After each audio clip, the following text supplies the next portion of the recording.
지금부터 2018년도 지방직 7급 한국사 시험 해설을 시작하도록 하겠습니다. 자, 1번 다음 사건이 발생한 왕의 제2기간이 있던 사실로 옳은 것은, 자, 여기 보면 우상국 이사부 사자 나무로 사자를 만들어서 위협을 해서 항복을 하게 됐다. 우상국 정벌 바로 지증왕이죠. 예. 자, 지증왕의 업적은 어떤 게 있죠? 이제 보통 시험 문제 많이 나오는 것이 국호를 사로에서 신라로, 왕호를 마리간에서 중국식인 왕으로, 그 다음에 시장 감독기구로 동시전을, 그 다음에 우경을 실시하고 순장을 금지했다. 이 정도 아시겠죠? 그리고 이제 이 사람이 한 일이 이제 어떤 중앙집권과 관련되어 있는데, 바로 주군제도, 신라의 주와 주군제도와 그 다음에 또 하나는 소경제도, 이것을 이제 본격적으로 마련하게 됩니다. 특히 소경은 아시촌 소경을 처음 설치하게 되는데요. 경남 함안 지역에 있습니다. 그래서 정답은 2번이고, 자, 나머지 선지를 보죠. 상대등 제도를 시행하였다. 화조백회의 의장인 상대등 제도는 버품왕 때 병부와 같이 이제 처음 이제 관직으로 이제 등장하게 됩니다. 그 다음에 고구려 승려 해량을 승통으로 삼았다. 귀화 승려, 고구려 해량을 승통으로 삼아서 백고자애와 팔간애가 처음 이 땅에 들어오죠. 551년 진흥왕 때입니다. 사방에 우역을 처음으로 두었다. 우역, 바로 이제 그 어떤 그 교통 그 체계가 되겠죠. 요거를 이제 처음으로 두는 것이 우리나라 바로 소지 마리간이죠. 예. 자, 그래서 정답은 바로 소경제도, 최초의 소경 아시촌 소경이 이후에 시작이 돼서 이후에 이제 소경이 나중에 이제 오소경까지 발전하게 되죠. 다음 2번 고려 후기 개혁 정치에 대한 설명이다. 기억에 대한 내용으로 옳은 것은, 자, 고려 후기 개혁 정치는 이제 원의 간섭기 때 충자 들어가는 왕때죠. 예. 이때 이제 그 왕권이 약해지고 권문 세력이 득세하면서 이들이 바로 토지와 백성들을 괴롭히게 되죠. 땅을 뺏고 노비를 삼고, 이것을 바로잡는 것이 주된 것이 됩니다. 그래서 왕이 심의를 실어주기 위해서 이제 기구들을 만드는데, 자, 어떤 것 등이 있느냐. 충렬할 때는 이제 홍자번이 편민 18사라는 어떤 봉사조를 올리게 됩니다. 바로 이제 그런 개혁의 어떤 요구사항을 담은 것이고요. 이제 본격적인 기구는 바로 여기 충선왕부터 시작을 했는데, 바로 사림원이라는 걸 설치하게 됩니다. 여기 나오죠. 사림, 한림 같은 개념인데요. 국왕의 고문 자문 기능 외 문화를 담당하면서 왕명 출납을 이제 관장하는 정치적 기능을 더한 것이죠. 그 다음에 여긴 나오지 않았지만 충선왕 다음에 이제 충성왕이죠. 충성왕 때는 찰리 변이 동함이라는 것을 설치했습니다. 찰리 변이 동함. 그 다음 왕인 이제 충양 때는 시험에 거의 안 나오는데 여기 보기에 있길래, 선지에 있길래 한번 설명합니다.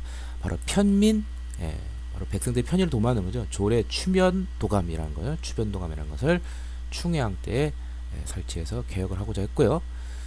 마지막으로 충몽왕은 정치 도감, 폴리틱스 정치가 아니라 다스림을 이제 바로 잡는다, 그런 그런 의미가 되는데, 바로 이게 충무광 때, 이때 이제 신진 사대부들을 이제 조금씩 등장하면서 하고자 했으나 단발적으로 이제 이런 것들이 이제 설치가 됐을 뿐 지속적으로 되지 못했고, 공민왕 때 이제 제대로 되죠. 특히 신진 사대부들이 많이 성장을 하게 되고 전민 변정 도감을 통해서 확실하게 이제 이런 것이 개혁이 추진이 됩니다. 교정도감은 잘 아시겠죠? 이거는 이제 최충원의 최씨 정권의 어떤 권력기구가 되죠. 자, 그래서 정답은 3번이 되겠습니다. 다음 3번 다음 정강을 발표했던 시기의 사건의 결과로 온 것은, 흥선대원군을 빨리 기피고 종래 청해에 대했던 조공을 폐지한다. 문벌을 폐지고 이민병등을 정에 따라 권리 명한다. 이거 이제 신문제 폐지하는 거죠. 지적법 개혁. 재정은 호조에서 관할한다. 재정에 일어나. 바로 갑신정년이죠. 1884년 12월. 이 사건의 결과로, 자, 3일 만에 청해에서 진압이 되죠. 일본의 후원을 받아서 됐던 이 정변이, 결국 청해 내정 간섭이 강화가 되죠. 정답은 1번이 되겠습니다. 갑신정변은 이제 근대 국가를 수립하려고 했던 것인데 안타깝게 실패하면서 오히려 청의 내정 간섭이 더 강화가 됐죠. 자, 그럼 나머지 선제를 분석해보죠. 이 방문국과 전환국이 설립했다. 이제 근대적인 방문국 신문을 발행하는 거 한성승보. 그 다음에 전환국 화폐 발행 1883년이니까 갑신정변 이전이니까 관련이 없고, 개혁 추진 기관으로 통리기부함이 설치되었다. 1880년 12월에 개항 이후 개화 정책을 총괄하게 한 기구죠. 그 밑에 12사를 두었죠. 재당이 안 되고, 일본은 배상금 지급 등을 내용으로 하는 재무포 조약의 체결을 강요했다. 이건 바로 이모군란이죠. 1882년 6월에 있었고, 이어서 이제 재무포 조약을 통해서 이런 요구 사항을 강요당하게 됐습니다. 그러니까 이모군란의 결과이지 갑신정변의 결과가 아니죠. 정답은 1번이 되겠습니다. 그러나 이모군란이나 갑신정변은 둘 다 청에 관련되어 있어서 진압을 하면서 청의 내정 간섭이 있었다는 것은 꼭 알아두시기 바랍니다. 다음 4번. 밑주친 강습소에 대한 설명을 옹성. 강습소 하면 뭐 신흥 강습소밖에 없겠죠. 선지 바도 1911년 만주 유하연 삼원보 서간도 지역이죠. 이 강습소는 어쩌고저쩌고 뭐 이렇게 되어 있습니다. 나중에 이제 신흥 무관학교로 발전하게 되면서 많은 독립군을 양성하게 됩니다.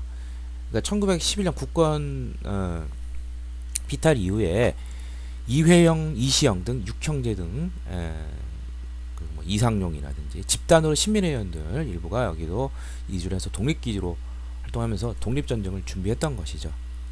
그러니까 1910년대 했던 것이고, 1920년대 이후로는 신흥무관학교는 더 이상 볼 수가 없습니다.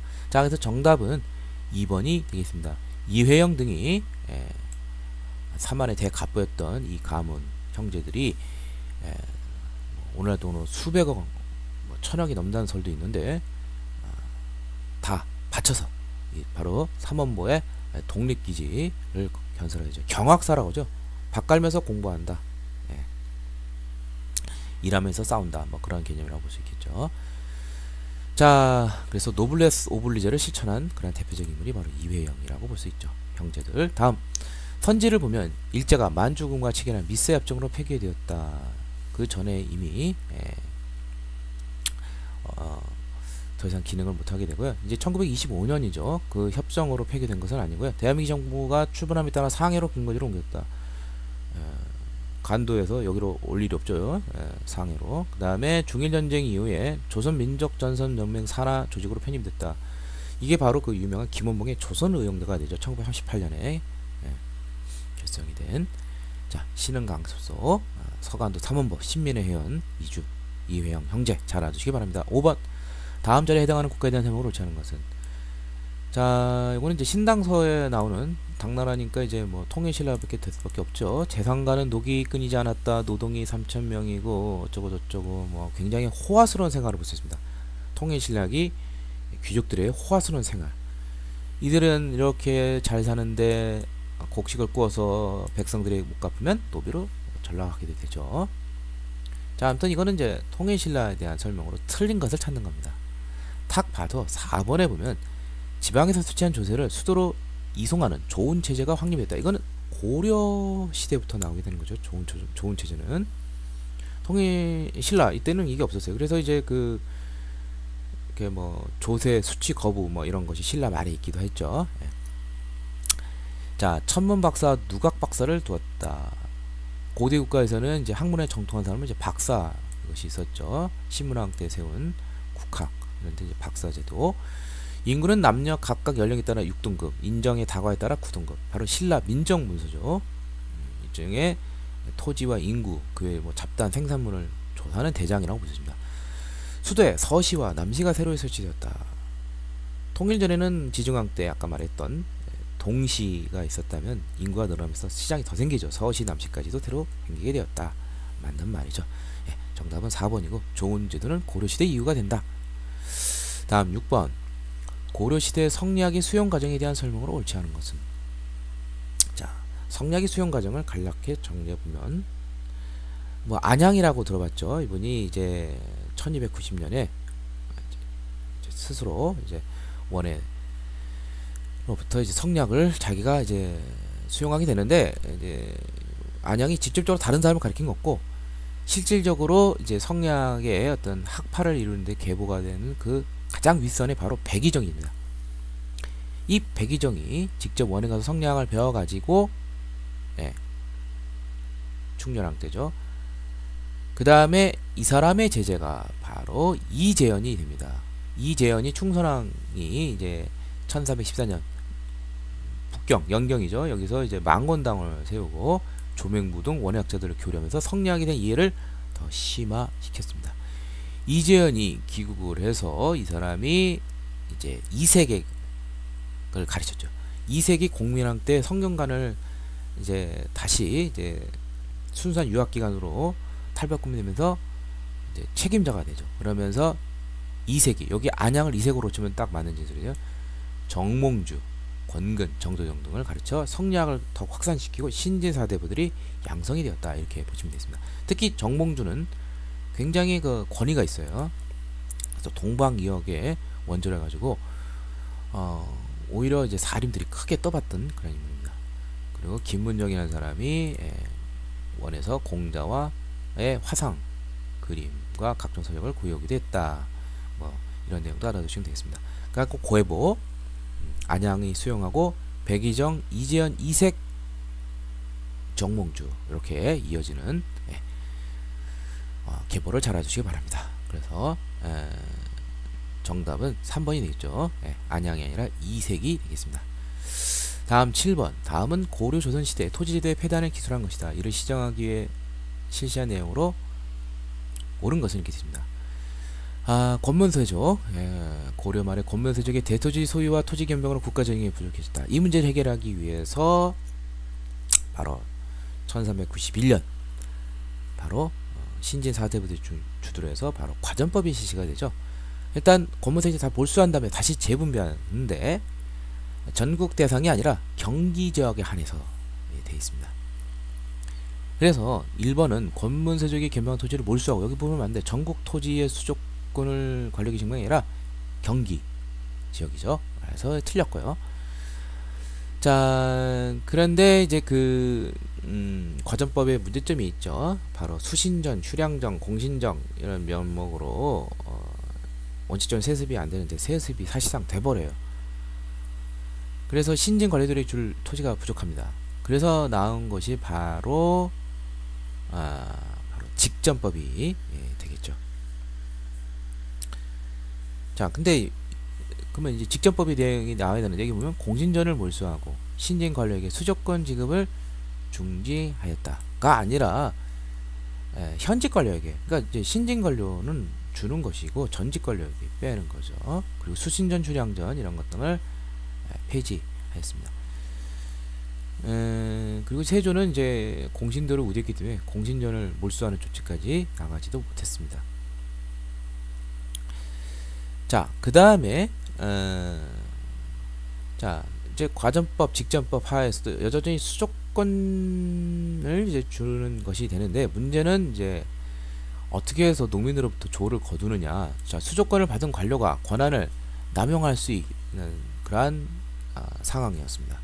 그래서 과다하게 수친 일이 권력을 해서 일이 많아지자 이거를 제한하기 위해서 관청이 조를 거둬서 관료에게 녹봉 형식을 주고 하는 관수간급제가 그래서 나오게 되죠. 그게 바로 3번 요 내용이 되죠. 관료의 직접적인 수조권 행사를 금지하고 관청의 수조권 행사를 대행하였다. 이게 정답이 되겠대요. 바로 다는 바로 광승간국제로 나가는 계기가 되는 것이죠. 자, 그 다음에 거듭되는 흉년과 외구의 침입 등으로 국가재정이 악화되어 직전이 유명무실했다. 그래서 직전법을 폐지하고 이제 수조권 말고 이제 줄 수 있는 게 이제 국가가 이제 현물로 주는 녹봉이 있죠. 그래서 녹봉만이 이제 남게 되죠. 1556년 명종 때 수조권은 폐지하고 직전법은 폐지하고 녹봉만 지급하게 되었다. 자, 다 틀렸지만 3번 관승간국제 내용만 맞습니다. 다음 8번. 다음 인물의 활동으로 옳은 것은 평남 강서군 출생 독립했던 점진학교 신민의 조직. 신민의 조직 잘 모르더라도 안창호란 걸 알 수 있죠. 그리고 국민대표회의에서 사회를 주도하면서 이제 이분은 이제 개조파에 속하죠. 무실력행, 실력 양성 이거를 주장하고 흥사단을 조직을 했죠. 안창호에 대한 설명, 흥사단 조직 1번이 답이라는 걸 쉽게 알 수 있습니다.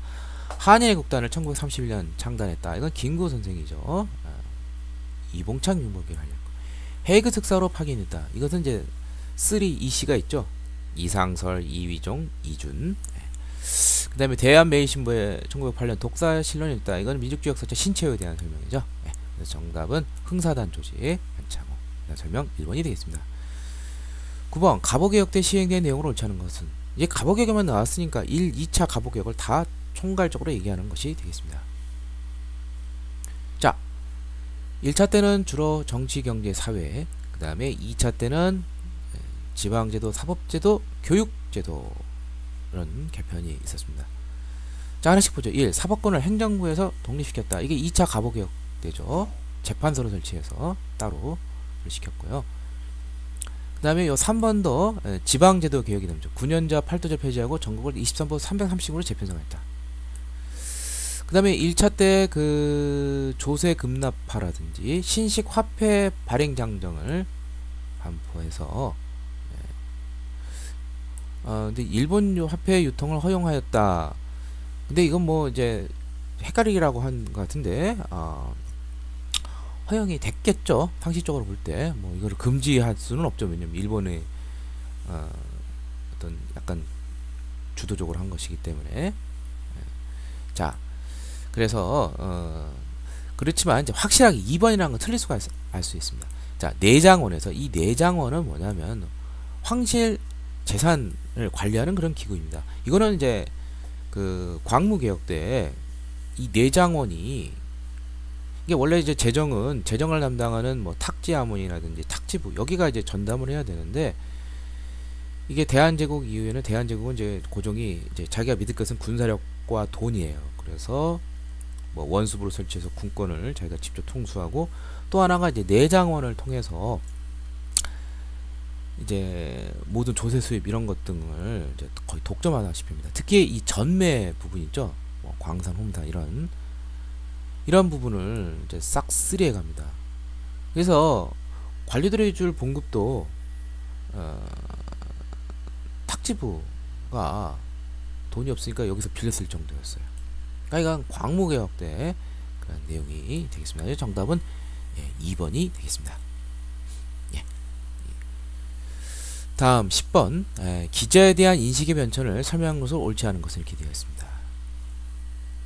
자, 기자는 자 이제 이렇게 이해하시면 좋아요. 이제 우리 조선시대, 조선이 이제 그 옛 고조선 이거 뭐 관련이 있는데, 이제 고조선하고 관련된 것이 단군하고 이제 기자가 되겠죠. 뭐 단군은 뭐 잘 알려지시고, 기자라는 것은 원래는 이제 중국 은나라의 성인인데 은나라가 멸망하면서 이 땅에 홍범 구조와 이제 이것이 뭐 이제 팔조법의 모태가 되었다. 그다음에 이제 주나라의 이제 황실 은나라가 아니라 이제 주나라, 주나라 은나라 이렇게 이어지는데, 그 주나라 은나라 대와 이제 관련이 된 것이 바로 유명한 이제 그 정전제라는 게 있어요. 예, 이게 고물 저기 이제 우물 정자를 써서 이제 그러면 총 8가구나고 가운데는 이제 공유하는 뭐 그런 형태가 되는데, 이런 어떤 제도적인 이런 것을 이 땅에 이제 가져온 것으로 굉장히 순상을 해요. 특히 이제 예약을 이 땅에 가져왔다고 해서 이제 이가 기자실기를 통해서 보다시피 이제 기자가 우리 이 땅에 온 것은 큰 축복이다 이렇게 보고 굉장히 이제 당시 모든 지식인들 떠받드는 그런 형태가 됩니다. 그래서 오히려 왕실에서는 이제 단군 조선을 중시하지만 일반 사대부들, 양반들은 이제 기자에 대한 그런 숭배가 떠오르는 걸 알 수가 있겠죠. 자, 아무튼 그러면 이제 얘부터 어떻게 되느냐? 고구려에서는 기자신에게 제사를 지냈다. 뭐 단군이나 기자나 둘 다 이제 평양을 중심으로 해서 이 땅에 이제 조선을 다스렸다. 그래서 뭐 쉽게 알 수가 있고요. 고려 시대에는 평양에 기자사단을 세우고 제사를 지냈다. 평양을 굉장히 중시했죠. 사당을 세우고 제사를 지냈다. 그 다음에 역사적 유명 한백개면 토지개혁론 입장에서 기자의 정전에 대하여 주목하였다. 이것은 뭐 알 사람은 알 수가 있지만 모르는 사람도 많을 거예요. 모르더라도 이제 확실하게 알 수 있는 거 바로 4번이죠. 이익이 바로 사만정통론을 내세우게 되는데 그 이유가 무엇이냐? 자, 그 이유는 고조선의 정통성, 이제 마지막 그 고조선이 마지막이 아니지만 이제 단군조선 이제 기자가 정통성인데 그 기자조선의 마지막이 이제 바로 준왕이 있습니다. 이 준왕이 위만에게 왕위를 찬탄당하고 이거는 도덕성 정통성이 부정이 되는 거죠. 한수를 넘어서 오늘날 이제 마한 쪽으로 오게 되죠. 그래서 이 사람이야말로 진정한 조선의 그 정통성을 가지고 있는 것이다. 그 이유가 바로 이제 기자가 바로 중국의 성인이기 때문에 그런 것인데, 근데 이익은 사만정제에서 기자가 조선에 봉했던 주장을 부정하였다. 이건 당연히 틀린 내용이죠. 기자조선을 인정하는 가운데서 그 정통성이 위만에게 찬탈당한 준왕이 사만으로 오면서 여기에 정통성이 있게 되는 것이죠. 그래서 위만조선보다 기자 이걸 중시했다는 거. 그래서 나중에 이제 조선 후기 뭐 서인, 남인 모든 계통이 다 공통적으로 뭐 정도의 차이는 있을지 모르지만 이제 다 기자, 사만, 정통론 이것이 다 공통적으로 나오게 됩니다. 그래서 이익이 기자를 부정했다. 이것은 틀린 진술이 되겠습니다. 그래서 정답은 4번이 되겠습니다.